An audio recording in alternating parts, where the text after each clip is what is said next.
Assalamualaikum warahmatullahi wabarakatuh dan salam sejahtera. Nama saya Muhammad Luqman Hakim Beramli ataupun dikenal sebagai Hakim Berni. Kita bersama dengan tetamu dengan kita hari ini iaitu Encik Azwar Wanji Samsir, merupakan pengasas Double Science di Facebook dan juga pengalih suara serta juga voice actor, pelakon suara untuk Uno dan juga Ed Lockman serta Vikram daripada Agent Ali dan juga beberapa kartun barat seperti Invader-Zim, Ice King, Adventure Time dan macam-macam lagi. Itu yang saya tahu sebenarnya, itu yang saya tahu buat masa ni. Ya, betul lah tu.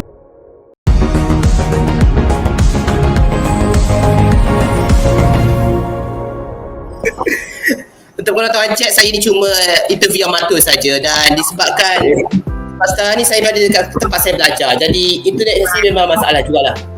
Saya tak tahu kat mana. Tapi okey, terima kasih juga kepada kawan-kawan saya yang ada sekarang ni. ID IRL. Thank you. Baik. Tadi sifat sahabat kita. Okey, saya ulang balik sekali lagi. Jadi macam apa saya kata tadi, di mana tetamu jemputan kita iaitu Encik Azwar Wanji, beliau tidak mampu untuk menjawab semua soalan dan berkongsi informasi berkaitan dengan industri alih suara sebab privacy dan pekerjaan mereka lah. Mereka ada kontrak mereka, jadi be respectful sepanjang interview ini berlangsung. Dan saya juga macam saya kata tadi, saya sangat minta maaf jika ada masalah dan berharap kita tengoklah stream ni okey sejauh mana. Encik Wanji nak kenalkan dulu ke? Siapa Baik. Encik? Baik, Assalamualaikum warahmatullahi taala wabarakatuh. Assalatu wassalamu ala asyrafil anbiya'i wal mursalin wa ala alihi washabihi ajma'in. Apa khabar semua? Saya nama sebenar Muhammad Azwar Syamsir atau lebih dikenali sebagai Wanji. Saya seorang pengalih suara yang dah melibatkan diri bolehlah lebih lebih 10 tahun. Okey. Mohon maaf kalau saya pakai mask, sebenarnya sebagai introduction je sebenarnya.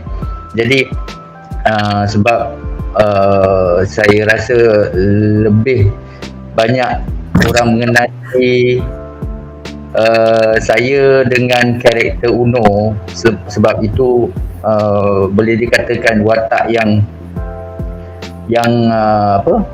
penonton tempatan kenal ataupun lebih meminati sebab dia animasi tempatan yang Suka. tengah disukai ramai waktu ni lah, dan mungkin sampai akan datang insyaAllah. Jadi sekarang ni itu saja introduction. Okay, sekarang boleh buka. Okey. Boleh kata macam tu. Terima kasih Encik Wanji. Dan saya sangat terkejut sebenarnya. Suara Encik adalah sama macam Deep dekat Invader-Zim. Saya dah ada bukti Zim. Bukti bergambar. Semua organ Zim akan berada di atas meja otopsi tak lama lagi. Saya ingat suara Encik macam garau, macam Uno. Iaitu Encik rakam suara Uno. Suara Uno tu memang dibuat memang kita saya menggaraukan lah sebab itu pilihan pilihan Itu yang pengarah suara oleh pengarah ahli suara kan. Jadi itu pilihan dia untuk karakter tersebut. Jadi kita cuba melakonkan watak tu dengan suara yang macam tu lah. Baiklah, sebelum kita teruskan dengan interview ini, jangan lupa subscribe saya punya channel untuk banyak lagi video tentang ahli suara, dan like the video dan share juga video ini kepada semua orang supaya mereka lebih tahu tentang Encik Wanji dan juga apa juga bekal-bekal berkaitan dengan industri ahli suara. Sebab mana saya buat dulu dengan Encik Fadli Wabi, suara bagi takar dulu. Saya percaya Encik kenal dia juga. Encik kenal dia juga. Sahabat pemain. Tengok di sana nanti saya akan letak awak stream nanti. Terima kasih. Okey, sebelum kita mulakan, Encik nak saya panggil apa Encik? Encik ke ataupun uncle ke macam mana? Pulang yang mana yang boleh Ada kawan saya mereka panggil Uncle Uno. mana apa-apa je yang boleh yang lebih santai lah, lebih santai. Kalau kita cuba buat apa tu temu ramah ni lebih santai, mungkin nak panggil uncle pun boleh, nak panggil terpulang apa yang santai buat Luqman. Kalau boleh tak naklah macam very official sangat kan. Kita cuba buat santai-santai, so more relax untuk Luqman, untuk Hakim bertanya kan. Nak panggil apa pun Encik panggil saya Hakim pun cukup. Whatever. I'm okay with anything. Saya okay dengan apa. Tak apa. Okey, atas permintaan kawan saya yang ada jawatan dekat tempat belajar ni, dan saya percaya beliau juga peminat Uncle. Saya panggil Uncle Uno lah. Kita semua panggil Uncle Uno semua. Okay, boleh. Saya setuju kita panggil Uncle Uno. Meme approved. Sampai okey, baik. Baiklah. Baiklah, kita mula dengan soalan interview pertama kita ya, Uncle Uno. Masa kelakar panggil tapi tak apa. Kalau Encik selesa dengannya. Okay. Right. Kita semua kawan saya minta saya. Baiklah Uncle, yang pertama, Uncle masih aktif tak dubbing sekarang ni? Aktif, cuma sekarang ni saya lebih pada buat skrip. Betul? Dan saya ada terlibat dalam produksi lain lah. Tapi masih lagi mengalir suara. Cuma buat masa ni kita banyak talent-talent baru. Jadi kebanyakannya macam lepas tu kalau di waktu sekarang ni memang musim dia sebenarnya macam alih suara ni tengok pada musim. Kadang musim banyak cerita kartun di mana diorang banyak memerlukan watak-watak budak kecil. Jadi bila watak budak kecil tu kebanyakannya talent yang dipilih sama ada budak kecil ataupun bakat suara perempuan kan. Jadi itulah. Tapi ada yang buat, sebab sekarang ni macam saya baru lepas buat beberapa cerita lama baru-baru ni. Kita ada buat cerita Madagascar, lepas tu The Black Messiah. Banyak buat kepada movies lah untuk buat masa ni. Kartun-kartun bersiri tu belum lagi kot. Belum. Tapi ada juga yang buat benda-benda lain lah selain daripada tu. Jadi apa yang aku cakap adalah Uncle masih lagi aktif dubbing dan ada beberapa kanak-kanak yang merupakan pengalih suara. Betul tak Uncle? Ya, betul. Sebab saya ingat macam budak-budak macam kalau saya ada adik umur 10, bukan umur dia 12 tahun, macam dia tak jadi dubbers ni. Rupanya ada. Yang buat suara budak-budak tu pasal apa? Yang tu memang dilatih lah. Kebanyakannya ada yang berlatih sendiri, ada yang dilatih oleh pengarah. Tapi kenapa kalau misal kata dulunya banyak, sebelum ni kurang boleh katakan kurang menggunakan bakat suara kanak-kanak. Sebab kalau ada pun 2-3, tengok kepada cerita. Macam dulu kita ada pelakon untuk, kalau ingat dulu satu kartun Wonder Pets.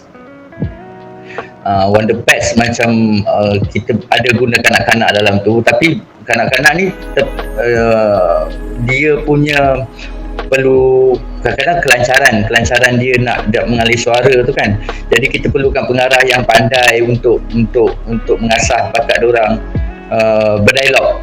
Tapi kalau misalnya kata kebanyakannya kita guna bakat suara perempuan yang dewasa sebab untuk dapatkan kejelasan dialog tu sendiri. Ketika menyampaikan cerita ataupun menyampaikan dialog untuk sesuatu cerita tu kan. Itu sebab kalau banyak juga orang cakap ni kenapa macam suara orang kan, orang besar, tapi memang kita kurang bakat suara budak lah. Tapi dulu tapi macam sekarang ni alhamdulillah kita ada banyak pelakon-pelakon baru, pelakon-pelakon kanak-kanak yang dorang sebelum dorang berlakon, dorang mencuba membuat alih suara dulu. Lebih kurang macam tu lah yang saya nampak lah.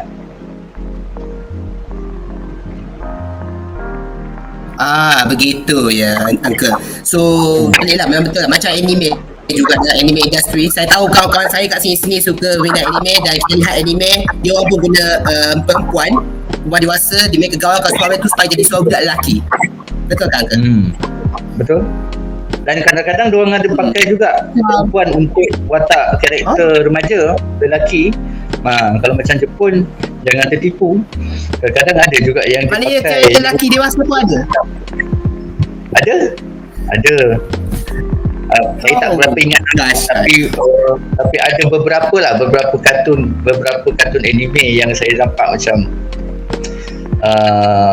dia pakai ataupun budak-budak yang nak hampir remaja macam tu. Sini kebanyakan kita ada suara-suara yang suara-suara lelaki yang banyak.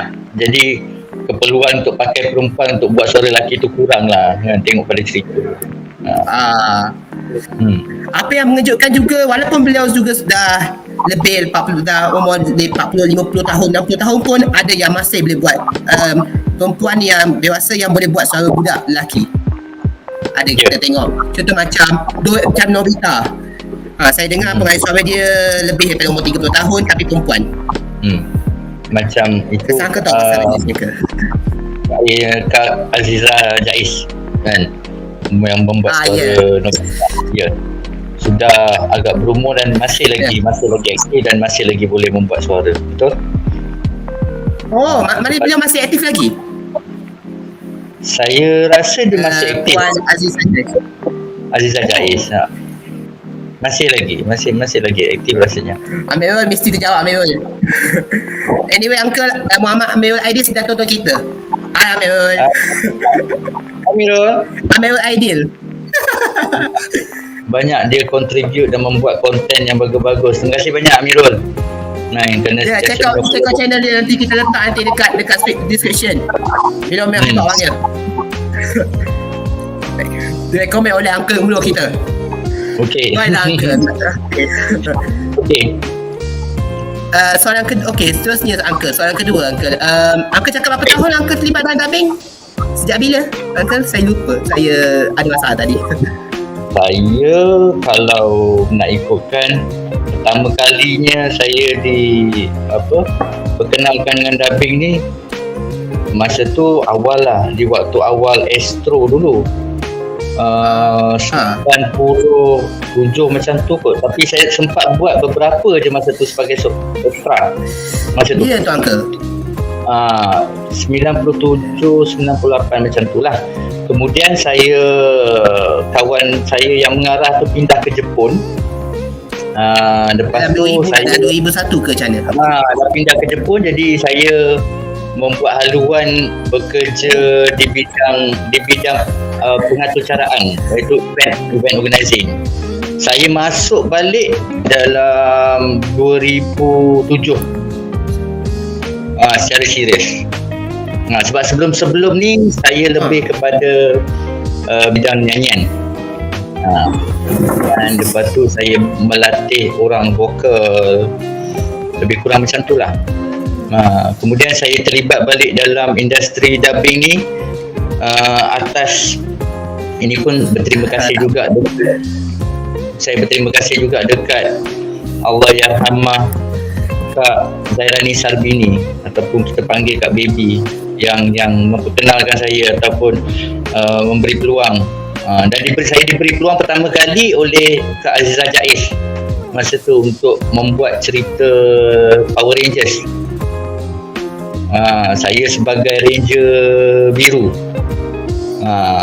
Dan masa tu juga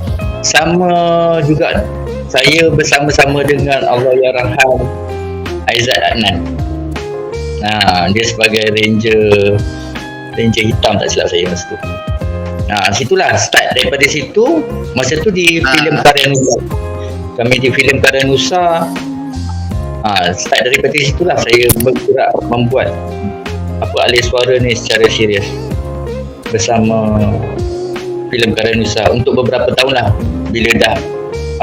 Bila saya start mula buat platform Doubles Ink ni, kita berkenal-kenalan dengan banyak studio. Jadi start tu lah saya mula bergerak secara sendirilah, secara ataupun freelance. Asal dia memang bukan saya daripada bidang nyanyian sebenarnya, tapi lepas tu beralih arah.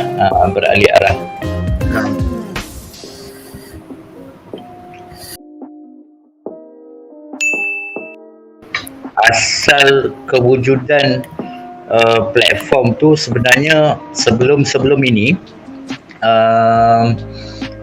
kita ada banyak dubbing house ataupun studio alih suara. Ada pelbagai. Kita ada daripada Double Vision lah, kita ada filem Karya Nusa, kita ada Dermaga Seni, kita ada beberapa studio yang membuat kerja-kerja alih suara ni. Tapi bukanlah masalah, tapi cuma masa tu kita tidak berkongsi. Maksud dia macam berkelompok masa tu. Kalau filem Karya Nusa hanya terlibat dengan talent-talent filem Karya Nusa, jadi tak akan keluar daripada studio tu. Lepas tu mana yang studio lain lah. So setiap studio tu ada talent-talent sendiri kan. Jadi kita masa tu saya start awal 2008 tak silap. Awal 2008 saya berjumpa dengan beberapa kawan lah. Aizat mengenalkan saya dengan beberapa orang kawan yang kata ada tempat lain yang ada bakat lain apa semua kan. Jadi kita cakap macam mana kita tak boleh kenal. Lepas tu masa tu macam kita tak berkongsi. Setiap studio ni dia tak ada macam berkongsi talent. Maksudnya kita tak ada peluang untuk bekerja dengan orang lain. Maksudnya kalau kita kat studio tu kita bekerja dengan orang-orang yang ada kat situ je. Yang bagi saya masa tu saya rasa benda tu macam agak kurang sihat untuk perkembangan bakat dan untuk kita sebenarnya memberi peluang kepada yang lain yang mungkin kadang-kadang tak semestinya suara dekat dalam studio tu sesuai dengan karakter tu, sedangkan suara yang sesuai ada di studio lain. Maksud misal kata pemilihan suara tu. Jadi saya rasa benda tu kurang sihat. So bila kita dengan 8 orang yang pada awalnya dengan beberapa orang pengalih suara masa tu kita ada Lokman Selamat, kita ada Kak Nirayu, lepas tu kita ada Yati Maslini. So 8 orang kami. Kita ada Abang Faizal Isa, Naruto. So dengan kami ni dengan Izwan lagi, Khairul Izwan, kita berpakat untuk buat satu platform dengan Azlan Nazir. Masa tu kita berpakat nak buat inilah, kita ciptakan satu platform masa tu untuk berkenal-kenalan saja. Masa tu untuk memberi semangat sebenarnya, dan lagi satu untuk memberi semangat dekat para pengalih suara masa tu. Pengalih suara sebab masa tu boleh dikatakan orang kurang minat sebenarnya. Masa tu kita dapat banyak notis, banyak komen-komen yang tak berapa sedap lah. Sebab orang kata macam kenapa diorang ni macam tak tidak macam nak cakap, tak menjiwai watak lah masa tu, lebih kepada membaca masa tu. Jadi bila kita tanya-tanya balik, sebab apa? Masa tu mungkin sebab terlalu selalu membuat tanpa consider di mana ada orang yang menonton. Jadi bila kita adakan benda tu supaya kita dapat masukkan semua penggiat-penggiat ni, so that dia tahu yang apa yang dia buat tu sebenarnya ada penonton dia dan ada peminat dia, dan dari situ dia dapat menghargai kerja dia dan dia dapat buat menjiwai apa sajalah kerja yang dia buat. Basically benda itulah sebab wujudnya Double Ink Malaysia tu, supaya kita dapat berkenalan dengan satu kerja kita dan untuk kita meminati sendiri kerja kita, ataupun apa yang kita buat dengan tanggungjawab lah, lebih kurang macam tu lah. Itu sebab asal lah kenapa buat ini kira detail ni detail kenapa kita buat Double Ink tu, supaya orang faham, penonton faham, dapat kenalan, terutama sekali untuk siapa yang dia kenal suara, dia ikut tapi dia tak tahu siapa di balik suara tu.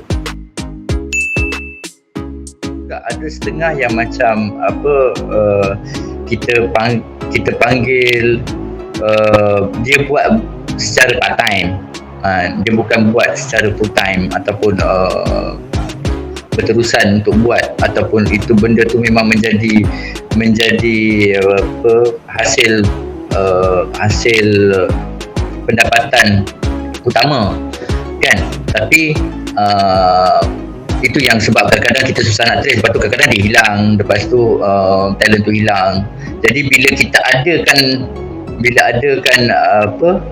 platform ni, so kadang-kadang masa zaman tu ada yang buat secara part time ni dia tak berminat, tapi dia buat because ada peluang, dia ambil peluang dan suara dia dipilih dan dia buat. Jadi benda tu bagi saya masa tu kita rasa sayang. Bila kita buat benda ni, bila kita adakan Double Ink ni, kita dapat tapis siapa yang betul-betul berminat dan mungkin berbakat dan mungkin boleh buat benda ni sebagai kerjaya. Jadi sebab apa, dengan adanya orang yang berminat dan berbakat, minat dan bakat yang tebal, mungkin membolehkan dia membuatkan benda ni boleh berjaya dalam kerjaya ni. Sebab yang penting sekali minat. Walaupun benda tu tak adalah kata mudah, tapi dia tak adalah kata, dia ada tanggungjawab dia. Kalau kita faham dan kita dapat belajar cara mengalih suara ni, ataupun dubbing ni, dia lebih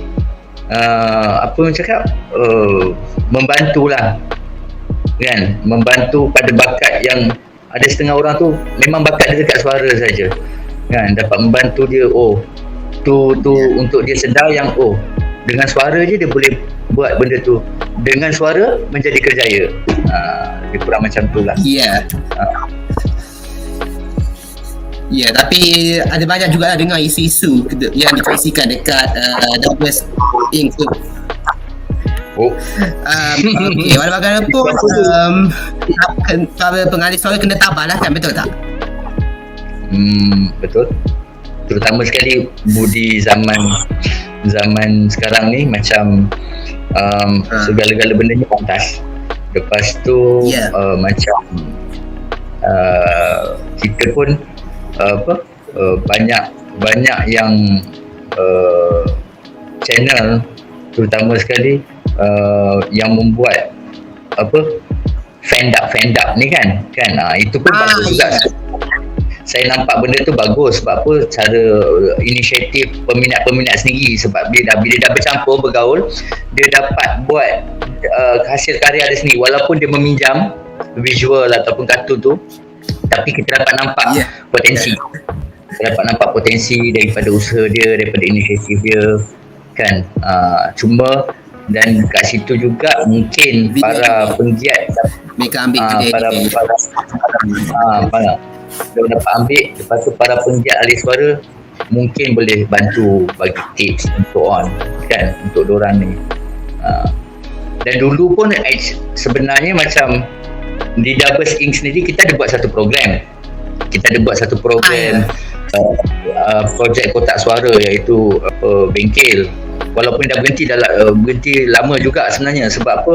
Kalau tidak sepatutnya dia bermula balik 2020 hari tu, tapi disebabkan COVID, jadi kita terpaksa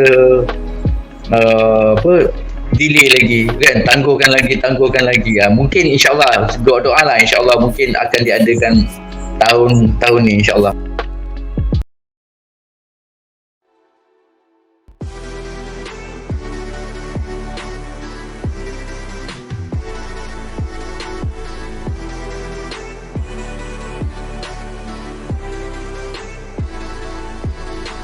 Terima kasih kerana tengok video ini. Jangan lupa like, share dan subscribe. Bye.